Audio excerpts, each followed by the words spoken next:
This is Pet Life Radio. Let's talk pets.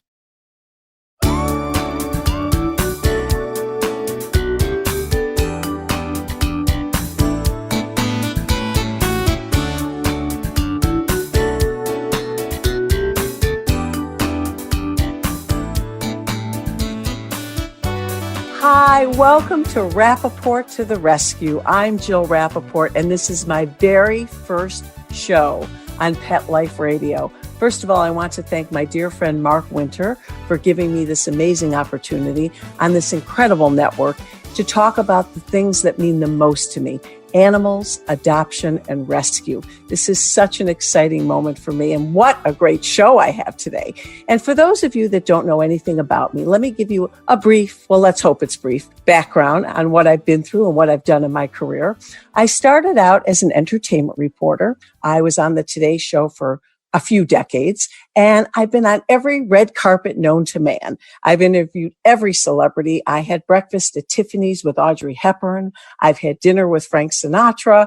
I did one of George Clooney's very first interviews on a gurney on the set of ER. I got to hang out with Brad Pitt. Needless to say, it's been an amazing career and so much fun getting to know these celebrities. But it's very interesting what happened to me along the way. I got the most amazing job on NBC's Today Show. And while I was being the red carpet maven, I went to my boss one day because one of my beloved dogs, my German Shepherd Jack, was diagnosed with bone cancer. It was so devastating to me. And he had been going through treatment, and I would watch him and his tenacity, his will to live. He never let the loss of a limb stand in the way of living the best life in the world. And I thought, this would be such a great story to show his recovery and how animals can teach us so much. They don't care how they look. They don't care what they're going through. They just want to be loved and out of pain. So I went to my boss and I said, can I chronicle Jack's story? I know he's not a movie star or a TV star, but I think it would really help people understand the wonderful way these animals help us and how amazing they are. He said, sure, go for it. Well, I did Jack's story. I got emails from all over the world. People were reaching out to me. They were crying. They were so touched. They couldn't believe what this animal went through and how amazing he was. That day I went to my boss, Jim Bell, and I said, you know what? Stars don't need my help. Animals do. Would you give me an opportunity to switch my whole career, get off the red carpet, and really focus on animal welfare? And much to my surprise, he said, hey, go for it. Be our pet reporter. I said, well, I don't really love that title. How about animal advocate? And that is how it all began. And from that day forward, I was able to have those precious minutes on national TV on an amazing show to shine a light on animals in need.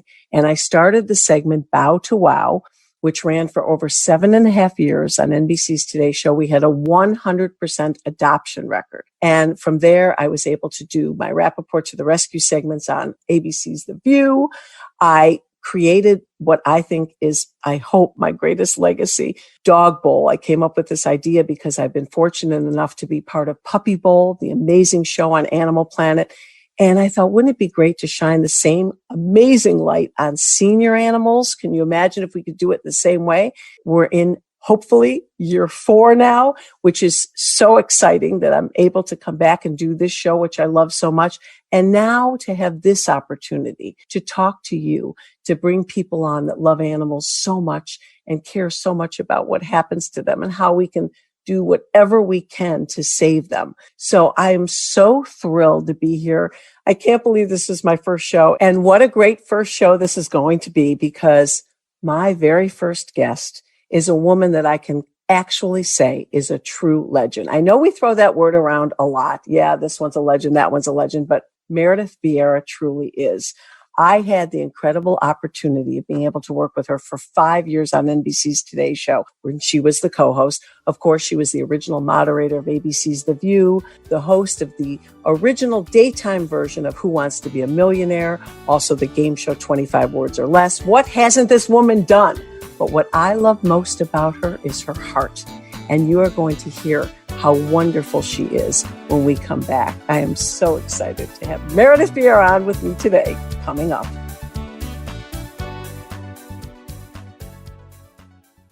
Oh, sure. It's all fun and games until someone ends up in a cone. That's right. We are animals. Deal with it. Pet Life Radio. Live life unleashed. Let's Talk Pets on PetLifeRadio.com.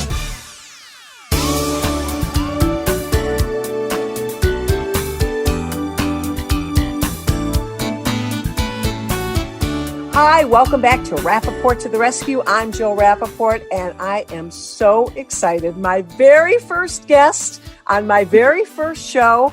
And let me tell you something about this wonderful lady. First of all, she not only puts the J in journalist, the P in personality, but I have to tell you, the letter I think applies most to Meredith Vieira is H, not only for quintessential host, but for her heart. There is not a person I know, when you mention the name Meredith Vieira, that does not say, I love her. Meredith, you are so amazing because you have such a gift of warmth, of compassion. And I really mean this when I say this. I'm not just gushing and sucking up to you because you're my first guest. Everybody loves you. That's okay. You can suck up. but no, really, I truly mean this. You are the kindest, warmest person. And to be at the level you're at in your career, leading into this segment, the litany, the amazing career you've had, but to do what you've done, to be at the level and to have maintained that compassion, that heart, you care so deeply about so many people. And I had the honor of working with you for 5 years on the Today Show. I got to see you in makeup. I got to see you on the set, behind the scenes. You always were the same. You are the real deal. And so are you. Thank you. Oh, no. For all of our listeners, you're a gem. And what we bonded over was, of course, our love of animals. And of course, that's why you're here today. We're going to talk about your unbelievable little Jasper. We're going to get to that in a moment. But first of all, the times we're living in, being that you are an amazing journalist and you have been all over the world, you've covered stories from heart and soul, pain, love, humor. We've never been through a time like this, right? Not that I know of, no. It's just to have this double whammy of the COVID-19 and then the racial unrest that has grown with every day, justifiably so. You know, it's funny. I've had a lot of time to think about this because my husband and I have basically been alone in this house except for our 2 cats and Jasper. And I want to believe that 2020 will go down not as the worst year of our lives, but potentially the best, because I think it's been a wake-up call. I feel that the virus was nature's way of telling us you have to stop doing to the earth what you've done to it for centuries. You have to respect animals. You have to respect nature. You brought this on yourself, and I'm giving you another chance to make it right. And if you don't, the results will be even more devastating. So if we can grasp the moment, if we can grab it and say, we're being told something here that's so significant, we have the opportunity to respect our world, to honor it, then we will see these kinds of situations dissipate. And the same with the racial unrest. This was a wake-up call, long coming. You know, George Floyd was not the first. He won't be the last. I have many friends who said to me, "What, are you really surprised by this? I mean, this is what people of color, particularly Black," sorry, my cat is moving my computer. That's okay. That's what the show is all about. Have lived with their whole lives. And it's not just the police. I mean, that's situational. It's a much greater problem than that. It's systemic. It infiltrates everything that we do, all of our institutions. But this is a chance to recognize that and say, how are we going to change things? How are we going to make it right? And if we all work together, I mean, this is an amazing country. I love it. That's why I really love protests, because we have the right in this country to stand up and say, when things are wrong, they're wrong, and let's fix it.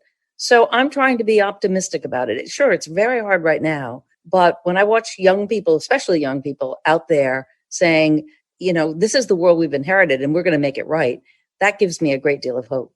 Well, especially being the mother of 3 adults. Yeah. And, I started watching you and really looking up to you and wishing I could be you on West 57th, when you were the Cub reporter on CBS's show. And I remember thinking to myself, there was something in your voice. There was a passion, and you had such intensity, and you always did stories, obviously with heart, but had a meaning and a message. You've been driven your whole life to try to make and help change and move forward. And it's always one of those things that's amazed me about you is that seeing all of this going on and a lot of negativity, it's never changed you. You've always remained so optimistic and positive and happy, and I've always been amazed at that element of you, Meredith, that you can remain so upbeat with everything you've seen in your career and your personal life. You've been through so much in your family, and it's amazing what you There have is gone so through in much your life. to be happy about. There really is. We all have our trials. We all have stuff in our lives that is difficult, but at the end of the day, there's still joy. There's still joy out there. I've learned a lot by being a journalist, and by journalist, I really mean storyteller. Mhm. I love to get to know other people, to give them a platform, to hear their voice. And when you get out there and you start talking to people, you see how amazing they are, how resilient people are, how loving people are, and how decent. I know it doesn't feel that way right now with all we're going through, but how decent human beings are. And I hold on to that, and my dad was, but dad and my mom was a tough cookie. She was, she referred to herself a tough old bird. She was the one who instilled in me this feminist, you can do anything. I had 3 older brothers, and it was my mom who said, you're going to be better than them and smarter than them. Just to sort of convince me at a time when girls weren't allowed to do much, that what are they talking about? And she was a homemaker. She had never gone out and, well, that's a job, but you know what I mean? She had never held a job, and she wanted the world for me, and she wanted me to recognize my value. But my dad was a GP, a doctor who actually decided to become a doctor when he was a kid during the swine flu epidemic of 1917. Wow. He was walking down the street with his dad, and there were bodies lined up on the road. And he turned to his father, and his father was explaining this flu. And my dad said at that moment, he was born in 1904, so it's like 13, I'm going to be a doctor. I'm going to save lives. And that spoke so much about who he was as a human being. He was the most humble, loving, kind general practitioner. Almost all of his patients were immigrants from Portugal, the Azores. And he would see them. He would get to the office at 8 a.m. and he would close the office when the last person was done. So he'd come straggling in my mom always had his meal ready, maybe 11 o'clock at night. Never changed one day of his life. He appreciated people. He loved people. He wanted to help people. And he instilled that in all his kids. And it explains why you are the way you are. Being that we're going through the most amazing time in our lives, do you miss the whole morning show, the Today Show, being on the cutting edge, being in the front, and dealing with this, first thing in the morning? Do you wish you were out there again, dealing with these stories every single day? Are you happy that you're home with your family, just absorbing what's going on? It's a little bit of both, probably more the latter. I'm very glad at this time in my life, at 66 years of age, and my husband's 72, and he has MS, and his immune system is compromised. I'm very glad that I can be here, that I'm not in that position of having to chase a story. So I'm grateful for that. But sure, you are who you are. And if you've been doing journalism your whole life, you miss it. I particularly miss telling the human angle of stories, the stories behind the numbers that we're seeing. So that's unfortunate. But there were many ways to get your voice out there. Right. That's one. Well, what's amazing, though? It's like to see that you were the host on the Today Show for 5 years, and then you went and did a game show. You have 2 sides to your personality. You've got the journalistic side and then the goofy, fun, just impetuous Meredith side that we all love and know so well, which I think is what people love about you so much. You've got both, and you really take advantage and enjoy both sides of your personality and really have pursued that in your career. Well, my nickname growing up, my brother Jeff is 13 months older than me. So he couldn't pronounce my name Meredith. So he'd say Meredith. And then my mother shortened it to Ditz, and then it became Ditzy. And I sort of grew into that name, if you know what I mean, because I love it. Yeah, but you know what? Your personality is what everybody loves, because, when you're a very serious journalist and they see you on the roll and the talk show host, and then also obviously on the Today Show, they expect you to be very serious in real life. And you are so not like that. You are zany and fun and lovable. And as I mentioned, what drew me to you and what I think our connection was, the way you love your animals. I mean, I'm watching the tails of the cats, and Jasper is nearby. Can I let my other cat in, because she's crying? Absolutely. Go let her in. That was Sweet Pea. Sweet Pea and Felipe are brother and sister. My dog was a Sweet Pea. Oh. Okay, so we have to talk about an experience you went through with your beloved Jasper just last week. Right there, Jasper is 16 years young. Unbelievable. I've known Jasper when you used to bring him on the Today Show all the time. This dog is hilarious. He reminds me a lot of you. He's zany. He's funny, a little neurotic. And you know what I love about him? The personalities. He's a little neurotic. Wait, let's back up for a minute. A little neurotic. In a good way. But you know what? He reminds me, the two of you have very similar characteristics, right? And I think that's what your bond is all about. You adore Jasper, don't you? He looks a little like Richard, actually. He's got the bushy eyebrows and the whole thing. And 16 years old, bless his heart. June 2nd was his birthday. Yep, 16. But what the listeners, I think, are going to really be shocked at, you went through the most horrifying experience last week. Tell us what Jasper went through and what happened to you. Well, we have an invisible fence in our yard. So Jasper's trained not to go through it, obviously. We had the door open, so he and the cats, they come in and out. And I had gone for a walk with a friend. And I came, and Jasper at 16, he really doesn't wander at all anymore. He just goes out. We have a little courtyard, and he'll lie in the sun and then come back in. So I came back from my walk. I was gone about an hour, and I was sitting in the courtyard. I was on the phone, and I sort of looked around, and I noticed he wasn't sitting there, but he probably was in the house. And then I looked at the doorway, and he was standing there, rigid, just staring, looking at me. And I walked up to him. I thought, okay, well, what's going on here? And I noticed that his fur was matted, and I went to touch it on either side, the back area. And he snapped at me, which he never, ever does. And so I knew something was up. And then I got a damp cloth to see if it was blood. I wasn't sure. And I realized very quickly that he had 2 very deep wounds. And I called my vet, and the vet said, okay, let me see a picture. And I snapped some pictures, which you can do now with all these gadgets that we have. He said, you need to bring him in right away. But I couldn't lift him. I couldn't get him into the car. So I had to call the police. And you didn't see blood. You just saw I saw, that the matting had to have been the blood, some of the blood, but it was deep wounds. And then when the police came, one of the police officers said, they were so wonderful. He said to me, oh my God, the dog's belly is all cut up as well. So I'm trying to hold it together. They are able to coax him into a little travel cage that we had. He got into that and then get him in the car. And I took him over to the vet, and the technicians who came out to get him, they were in shock. They just said, oh my God. And they got him inside. And then the vet called me a few hours later and said, well, he's been mauled by something. I'm not sure what. And this is a very bad injury. And they sent him to the trauma unit. This is Yorktown Animal Hospital. Big shout out to them. I love them. And he's 16 years old. Let's not forget how old this dog is. And then he was a veterinary hospital because they're more accustomed to dealing with this kind of trauma. And it's a 24-hour situation where vets are always there. And they sent me pictures of the wounds after they had sort of cleaned them up and then explained the surgery. And I remember, I had that conversation that you never want to have where I said, don't do this for me. If Jasper's meant to live, if his quality of his life is going to be good, then let's go for it. But I do not want to, I owe him that much, so to do the right thing for him. And the vet said, no. This is a tough guy. This guy has such will. I've never seen anything quite like this in an old dog. And so they did perform surgery. He has so many staples. Looks a little like Frankenstein. He's like so many, but he's doing really, really well. The concern now is some of the skin may not come back. It'll turn sort of black. You know about this sort of stuff. And then they have to do another surgery to get to the baby skin underneath. But everybody's extremely optimistic. He's eating like crazy. He goes for walks. Our black cat, Felipe, and Jasper have been best friends forever. And he knows something, both do, but particularly our black cat, Felipe, knows that something's up.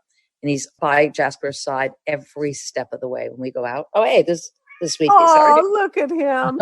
There's Sweetie. Aren't these animals, Meredith? They're unbelievable. And I've always said, just like what you said, when they want to be here, they're here. They're here. Go. When they want to check out, they go off on their own. They stop eating. You can tell. It's a look in their eye. They stop looking at you. Exactly. Over. Sadly, we've been there. And this dog, it's not his time. He wants to stay with his family. And what a trooper. When you consider that a puppy, a young dog, would not survive this. And yet a 16-year-old dog, look at him. Jasper. Hey, Oh, bud. Jasper. He has Oh, this little thunder shirt on. I was going to say, and he doesn't look like he's missed a few meals. No, he came back pretty thin, but he's eating a lot. He And I'm looks making him great. chicken and rice, and I just signed up for You're spoiling him. a much healthier version of food. I mean, the one he had was great, but there's more variety, and I'm spoiling him. Yeah, exactly. And, He deserves it.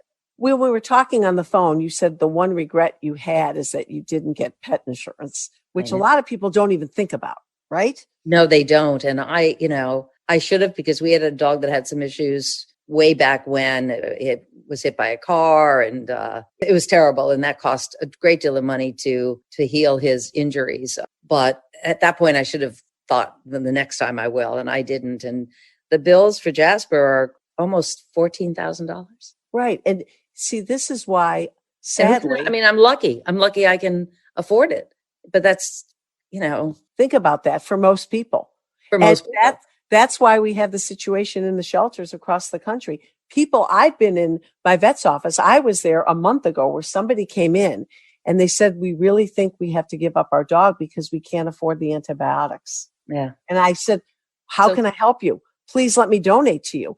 That's what happens. The bills are so astronomical, but even basic things like a bladder infection, Totally. some people can't afford. So major surgeries, I know when I lost my Ruby on March 2nd, she was only in the emergency room and she had to be under oxygen and everything. She was there for less than 10 hours. And it was between the local vet and then the emergency room, almost $3,000. Yeah, I'm sure. So, we would do anything to save our pets. But if you've got a family and you've got to put food on the table, this is the problem, right, Meredith? And what kind of how hard a decision is that to make? Yeah. Right. Because of financial. Yeah. So it really is. It's such a dilemma for so many people. And I go into shelters all the time and the reasons they're given up, it's just horrifying and it tugs at your heartstrings. It keeps me up at night. I wish I could take them all in. I have 5 now and I look around and I think, what else can I do? Getting the message out with this wonderful network with shows like this.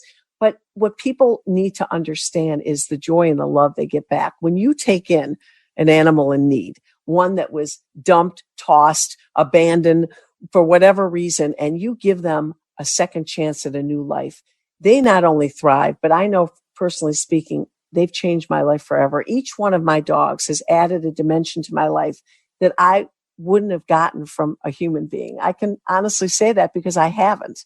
And from your animals, and you're the mother of 3 human children, they give you something that is so magical and so wonderful, right? Well, it's that unconditional love. And when you take in an animal that has not had a good life too, they know that you've helped them. And they're grateful. They want to be loved and they want to love. I think animals, it's just what they are. They're not like people,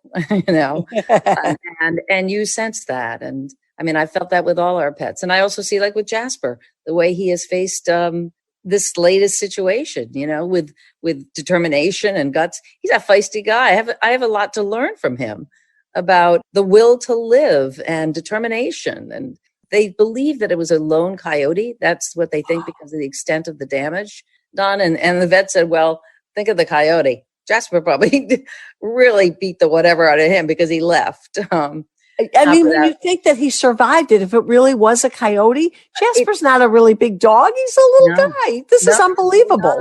But that's what they believe. They believe that's what it was. So I don't know. And my friend actually took pictures of a coyote the next day in the field next to our home. So who knows? I don't want to blame the coyote, that one. I don't know. But they roam around and there've been a lot more sightings recently, probably because with restaurants not open, places that we might scavenge for food out where I live, they're going elsewhere and moving closer to other homes or whatever it is. But yeah. Well, you must be a nervous wreck now. Even letting him out, you probably. Well, he goes out with me on a leash. Right. He's a house dog now. Right. Right. But in the future, you're never going to, take your eyes off him for 1 second. You can't. God, heaven forbid, these animals are around. This dog is unbelievable. And you made a very interesting point. I talked about this at the top of the show, the lessons they teach us, because my dog, Jack, was the dog that changed my career. As you know, I was the entertainment reporter for decades. and on every red carpet. And when I covered Jack's story, when we had to amputate his leg and people from all over the world reached out to me, his ability to live, his resilience, used to watch him. And all he wanted to do was be out of pain and loved. He didn't care that he was missing a leg. Right. But brothers and sisters, his siblings ran up to him. They smelled the area, but they were just so happy to see him. They were like, ooh, what's wrong with him?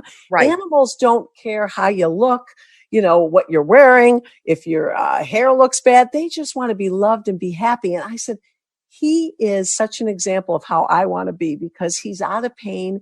He was playing with the horses. He was running on 3 legs. And that was the reason I changed my whole career, just because of Jack. And I just try to tell people all the time, if you observe your pets, you can learn the most important life lessons from our animals, that if we incorporated those lessons, we would be such better people. I love a saying. Someone once got me a needlepoint pillow that said, be the person your dog thinks you are. Oh, that's a great saying. Right? And it's like, if we could live up to who they think we are, we'll be pretty great, right? Absolutely. If we can ever do that. If we could ever do that. Great way to look at life. I love that. Yeah, no. And that's kind of how I've lived my life. And I look at them every day, and I hope I'm becoming better from them. But that's why I try to encourage people, if they're thinking of adopting or rescuing, I tell them that you have no idea what you're going to get back in the end. Yes, initially, you're doing a great thing and you feel good about doing the great thing, but the end result is how you have been changed and how they have changed you for the better. And it's just, I don't have children, but yes, you do. Yes, for children. But I can honestly tell you that I feel that I'm being a really good parent, but more important, that they've made me so much better as a human being in every aspect of my life. Maybe not with men. That's never been great. But yeah, I forget the men. Dog. Yeah, I'd rather have the dogs. But when I was younger, I used to have a dog, Meredith, named Hampton. He lived till 20 years old. And bless his heart, he had a thing about the bed. I used to say, who needs birth control? I have Hampton. Nobody was getting near the bedroom. Nobody was getting near me. Hampton was like, "Arr." He was unbelievable. I said, I think my father sent you from heaven to keep all men away from me. But they really are amazing. It's funny when you said about the dog, they don't care about you. Right now, half my hair, half my head is gray hair. I chipped a tooth. I'm a mess. The dog, you look great. I'm looking at you and I think you look beautiful. But meanwhile, Jasper's had such an interesting career. Not only was he kind of like your sidekick, you brought him on every show, including your talk show, the Meredith Vieira show, the Today Show he's been on several times. Everyone knows Jasper. Well, it's very interesting because coming up, our next guest, and he's going to be my regular, we call this the Jill and Bill segment. He's on with me every week, the renowned Broadway trainer, Bill Berloni. Now, I did his very first national story on the Today Show. Meredith, you were with me. You introduced me and I introduced Bill.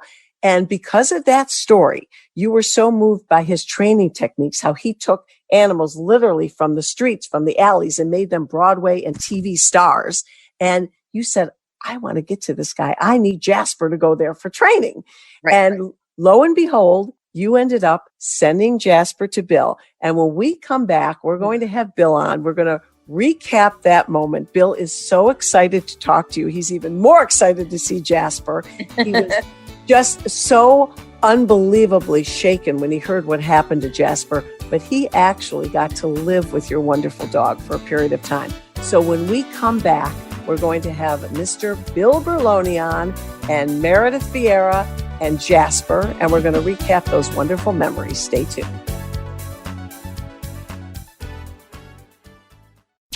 We wear fur, and we're damn proud of it. What? And our 4 legs, and our tail, and we go to the bathroom outside. Well, we may not be too proud of that. Sniff around, then mark your spot right here. Pet Life Radio. Let's talk pets. Let's talk pets Let's talk pets on Pet Life Radio. Pet Life Radio. PetLifeRadio.com.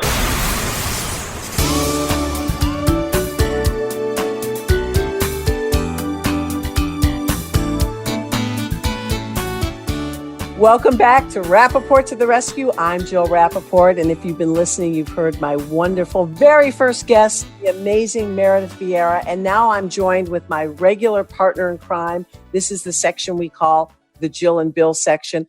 Jill and Bill. The wonderful Broadway renowned trainer, Bill Berloni, and Bill and Meredith have a past. How's that for a tease? Meredith, why don't you talk about how you first met Bill and what happened with Jasper? Well, I met him on the show, on the Today Show. You brought him in, and I just really liked him a lot. And the work he did with animals was amazing. And we had Jasper's a great dog, but he had some issues. The worst, Bill, correct me if I'm wrong, but I think the worst in my mind was the barking. He was just an incessant barker, and it was driving us nuts. And we had tried other ways of getting him to stop all sorts of things. And I asked Bill if he thought he could help, and he said yes. But I don't remember, Bill, exactly how he ended up going to you to live with you. Because originally you came here, right? And just you met him and had suggestions. Well, I remember, Meredith, you were so good with him, but the rest of the family wasn't always following the rules. That's right. So I thought it'd be easier to bring him here, teach him some new manners for a little while, and then bring him back. And so how did it go? Did you help him? Yeah, we did. He came here. He got along with all our other dogs. He was so great with us. And then I think when he went back, it worked for a while. Meredith kept it up, but then he slowly slipped into his old habits. Love that bird, Kevin. It's great. Isn't that great? I was going to say, I think you got to do some training on that bird. Do you ever get him to quiet down a little bit, Bill? No. Jasper got really attached to your wife. Remember, Yes. you said he would always be with her. Just like with you, like he was attached to you. I don't know if you know this, and we talked about this earlier in the show. Jasper had a horrifying experience last week. He was literally attacked. Meredith thinks by a coyote. Not only has he survived, the dog is 16 years old and he's thriving. Can you see him? Look at him there, Bill. Yes. Hi, Jasper. Is this a miracle dog or what? I know. Well, again, he's lived this long because of the love of the family. And the will to live. Bill, talk about that. I mean, for an animal to survive something like this, there's so much of it is emotional with these animals. When they want to be here, they want to be here, right? Yes. And the fact that he's a mixed breed, he doesn't have one particular trait. He has all the good traits of all dogs. He doesn't want to leave his family. He's not ready yet, and he's going to protect them to the end. I mean, those are predators, and he tried to protect himself and the family. Well, and there's nothing you can do from a training standpoint. I mean, Meredith obviously is hand walking him now, but even if you take your eye off your animal for 1 minute, there's no way to protect or train an animal for that, right? What could you do? I mean, you can't put any domestic dog against any wild wolf type predator. I mean, they're going to lose. And it's a natural instinct for them to protect their home. So no, you really can't teach them to ignore danger. They're too good hearted. Well, then was the answer, we have an invisible fence, as you know. Yep. Is the answer to assume that won't stop something bad from happening, and maybe every dog outside should be on a leash? As coyotes and bears and all sorts of critters are moving into our residential neighborhoods, I would recommend that just to be safer, Yeah. Well, we learned that the hard way. I mean, he won't be outside without a leash from now on, but that's so upsetting to me because I have a lot of land here and my dogs, they know a good thing when they've got it. So they don't really stray far away. But I'll tell you something. I have a fenced backyard for the ones that tend to run off. But the others, I keep my eye on them. But are you saying that really, Bill, we're going to be in a position one day because of what's going on that we really can never let them run around the property without having to worry to some extent that you should always keep them on a leash? Because that's sad for me. They love to run and be free. Again, I'm going to use a little analogy. You wouldn't put a 3-year-old toddler out in the front yard and let them run free. You would keep them in a place where it's safe, where they wouldn't hurt themselves, where other people couldn't come and hurt them, And so again, as there's more dangers coming around into our neighborhoods, my dogs have a 5-foot high fence that only a bear could get over. And even then, we never leave them out there when we're not here. We see them, we listen to them. I always err on the side of supervising your animals 24/7. I mean, I always do. Right. I try never to take your eye off them, but it's amazing. I mean, Meredith, how long literally did you realize this happened in a nanosecond to Jasper, right? Well, yeah. I mean, like I said, though, I was out taking a walk. We had our door open because the cats and the dog go out back and forth into the courtyard. I've never, ever had a problem. I thought, well, they're safe. All of our yard is fenced except for one area that has an invisible fence because it's a opening where the car comes in and out. But the whole thing is actually invisible fence as well, just in case. But it never would have crossed my mind, something like this. Yeah. And my husband was home, but he had gone upstairs. So it had to have been in that moment. And I don't think he clearly didn't realize anything. And then when I came back, Bill, I couldn't see the dog. And then he was standing in the doorway inside the house like a statue, rigid. Mm-hmm. And then I discovered that he was covered with wounds. Ooh. Yeah. Wow. Bill, what do you think about that? Jasper's a little guy, not to mention his age, 16. Yeah. Can you believe he survived this? Again, he's tenacious and he must have put up a good fight to get away. Whatever did it broke his jaw as well. And he lost 2 teeth. Wow. Oh my goodness. Well, or in his fighting back, his jaw was broken, but. All I could say is I'd hate to see the other guy because he should be dead. A coyote who's larger and healthy, taking on a 16-year-old senior dog. He must have really put up a fight to walk away from it at all. Exactly. Yep. It's amazing. And, Jasper, as you remember, Bill, had such a personality. And one thing, Meredith, you said he was always barking. Has he calmed down as he's gotten older? Is he still just as feisty as ever? Well, it's funny. When he came out of the hospital this time, he wasn't barking at all. And then a couple of days ago, he started to bark a little. And I was so happy to hear him bark. It was like, thank God. 16 years, I wanted him to stop. And now I'm so excited by the bark. But yeah, he's just come down with age. And his hearing isn't as great as it used to be. So the things that he would be so responsive to immediately by barking, he doesn't really hear. So. Right. Well, isn't that so funny, Bill? The reasons, that she brought the dog to you, now it's a blessing. It's a gift just to hear that annoying bark. She's like, thank goodness, right? Yeah. Well, Meredith, first of all, I know you have to get to a vet appointment with Jasper. We do. We have to check his staples. Yeah, exactly. And I want to thank you so much for being my very first guest, for sharing your heartfelt stories about your beautiful animals, your career, your perspective on what's going on in the world right now. I truly mean this when I say I love you. You have a heart of gold. I am so thrilled that I not only got to work with you, but I consider you my friend. I just adore you. And thank you for being my good luck charm on our very first show. I know Bill feels the same way. When I told him, we're getting Meredith, Bill, you and I were jumping up and down, right? Well, yes, absolutely. Well, I love you both very much. Thank you for including me. It's a great show. Nothing to do with me. It's just, I wish you the best. It's fabulous. And to all your viewers, all your listeners, just please stay safe. Thank you so much. And all the best to you and your family. And mwah, to Jasper. I know he's going to be here for many more years. I love you, Jasper. Sure. Bye, guys. Oh, bye-bye, Meredith. You stay safe and we love you. Thank you again. You too. Take care. Bye-bye. And Bill, stay with me because when we come back, we're going to do a quick wrap up, talk a little bit with you, and sign off on our very first show. Stay with us. Begging to hear more of your favorite show? Full episodes of all our shows are available on demand. Go to PetLifeRadio.com to fetch our entire lineup of Possum Pet podcasts. Also, dig us up in iHeartRadio and iTunes. Let's talk pets. Live and on demand, only from Pet Life Radio. Let's talk pets Let's talk pets on Pet Life Radio. Pet Life Radio. PetLifeRadio.com.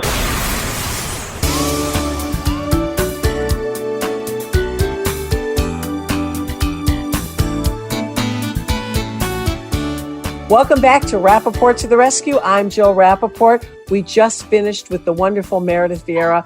My partner in crime, Bill Berloni, who will be joining me every week, is still here. Bill, so happy we finally did it. You're here. It's our first show.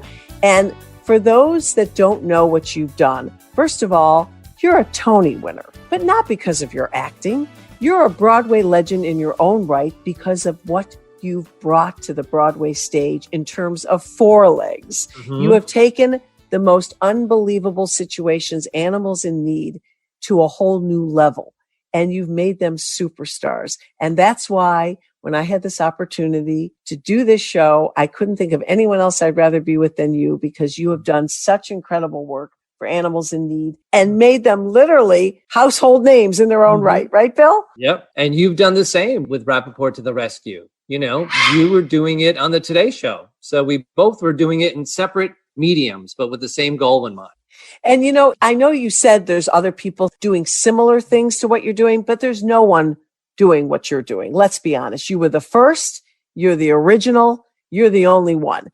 And you've done it in a way that is so unbelievable, because when somebody calls you and say, we need a dog for a Broadway show, or we need something right away for a live show, you're there and you deliver. And let's be honest, you're relying on an animal to come through for you, which shows the ability and the talent you have to cast these animals. A lot of times the call will come through and I'll go, no, you can't do that. And they'll be like, but we want to. I'm like, I'm sorry, that would be inhumane to animals to do it that way. And now, if they're willing to do it the correct way, we rethink it so that it's pleasurable for the animals, which is what my philosophy has always been. We want them to be happy. We want them to enjoy with their life. So I want them going to the theater.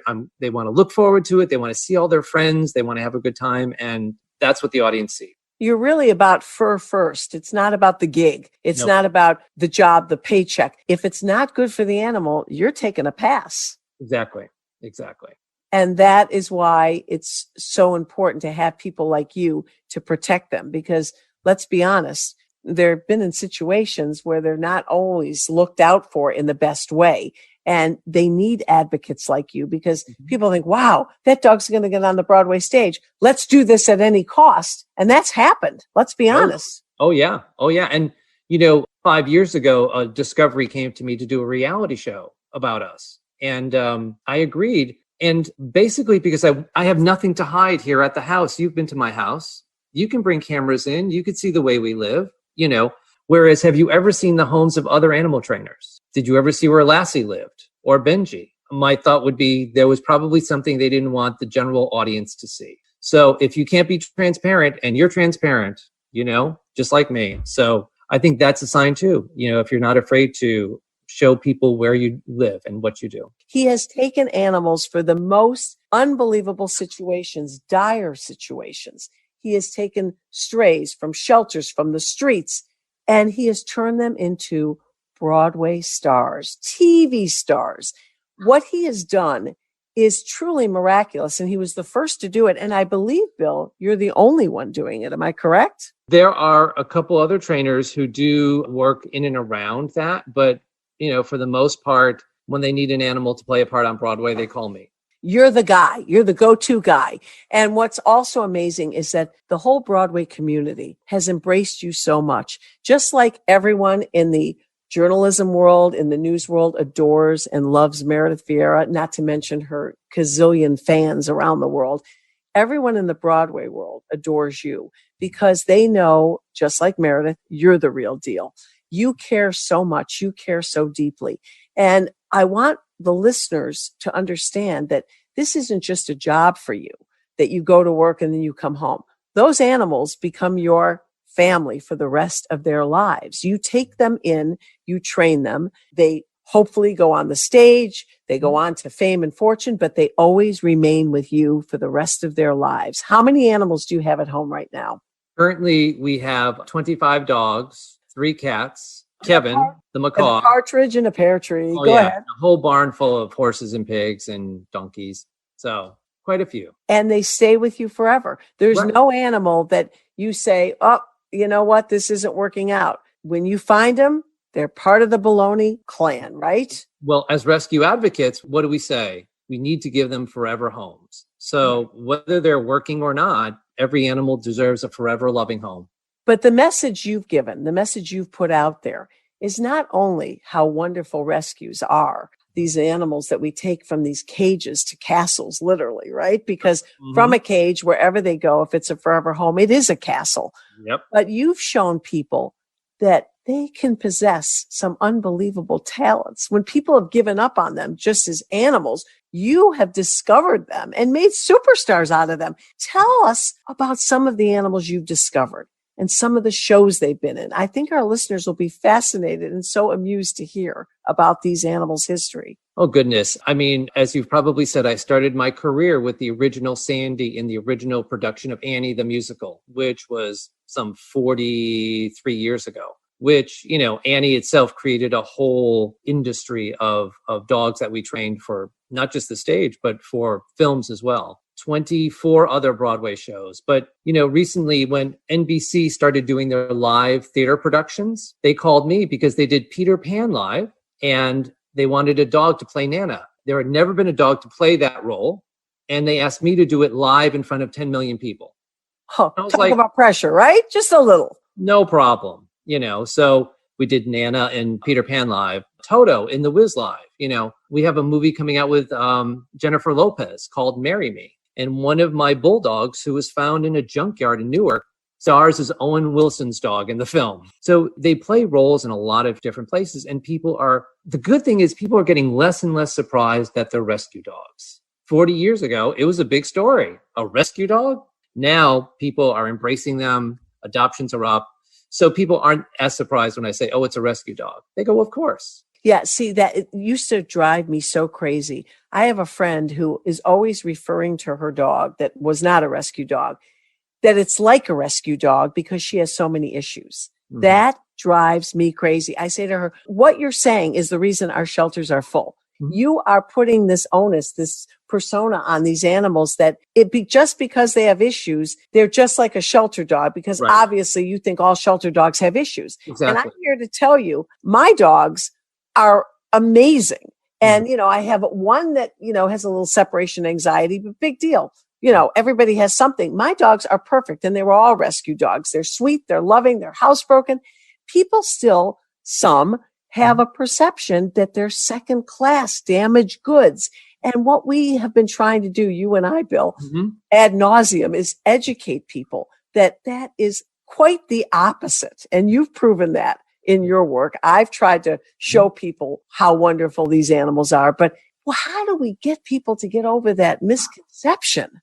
You know, by doing shows like this, Jill, you know, when you interviewed me for the first time on network TV, we became fast friends because we shared the same goal. We wanted to educate people about rescue animals. And over the years, we've done benefits together. And so I'm so excited that we finally have a show together where you and I can join our voices and talk to people and show people that, you know, rescue animals aren't damaged goods. And the one thing about you that I loved from the very second I met you, when I say the real deal, and I said it earlier, you know, you go into the Berloni home, your wife, Dorothy, your beautiful daughter. It truly is Noah's Ark. It's unbelievable. And the love and the care and compassion. And you don't have a bunch of people running around doing the work for you. This guy is hands-on. You are training and picking up the poop and running around and you're feeding. And I have never seen anything like it. What an operation, what a lifestyle this is. And this isn't a job for you. This is your whole life and you love it. I watched you when the cameras weren't rolling. You're smiling, you're happy, you're hugging, you're nuzzling. Your wife is doing the same. You truly live and breathe this life. And that is why you are who you are. And that is why these animals thrive so much under your direction, because they feel the love, they feel the support, and they feel the second chance at a new life. And I said, when I got this opportunity from Pet Life Radio and Mark Winter, Mark will be my witness to this. I said, I only want one person with me every week, and that's Bill Berloni, because I adore you. I adore what you've done for animals, and I love your heart. And I love that your commitment, they come first. They come before anything, even before food on the table sometimes, right, Bill? Yep. Certainly before sleep a lot of the time, you know, but same thing with you, Jill. You know, your animals living with you and the way you care for them, your horses and everything. Again, our hearts are the same type. So the Jill and Bill show, I'm ready for it. We're moving forward. And congratulations, our very first show. And I want to dedicate and close out this show and dedicate it to my beloved Ruby, my Moxie Doxie, who I lost on March 2nd. She was one of my 6 beloved rescue dogs, and she changed my life forever like they all do. So this show is dedicated to you, my beautiful Ruby. Bill, here's to many, many more. I am so excited and so happy that we have begun this journey together. And for all of you listening, thank you so much for tuning in to Rappaport to the Rescue. We hope you've enjoyed it. There'll be many more wonderful guests and shows and topics to come. Please stay safe and keep a positive attitude. Let's Talk Pets, every week on demand, only on PetLifeRadio.com.